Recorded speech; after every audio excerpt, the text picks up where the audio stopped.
So the question, you guys, is how do I feel about all this stuff? Like, you would think that I would be like really sad or whatnot, feel like I'm losing. You don't. There's this immense amount of freedom that comes with finally being done with the self-hatred.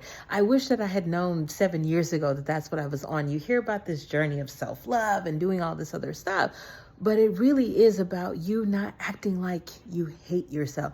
I know that you can see the reflection. I keep the TV on for company, but I don't really watch it. So now there's this, God's been telling me that I need to get connected to life.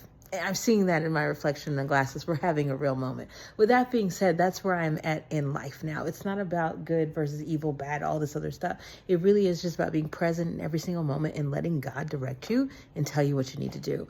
And all this other stuff, it'll be added to you. He was letting me know, yes, there is this stuff about a wedding season coming. And it's not necessarily with a guy, but it is about marrying into that new life. And all of these old things, when it says you have to leave the ways of your mother and father behind, yeah, you do. You have to leave your own ways behind and it just be God, knowing what your thoughts are versus what his thoughts are, the results that each one of them creates. I think that that's where I was in my life, and that's where I've gotten to. I know what constantly thinking negative and looking towards the bad in every situation and trying to fix and correct things does.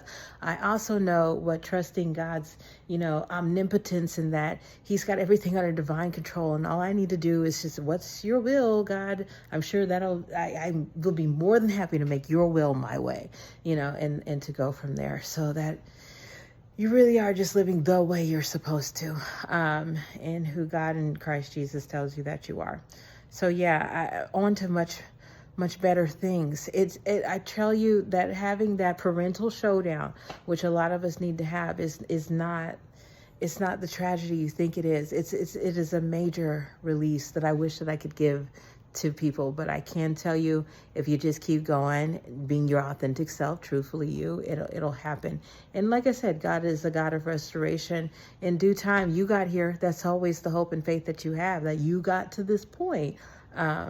They can do it too. One day they'll be living in a now state of being, just like you. Have a blessed day, you guys.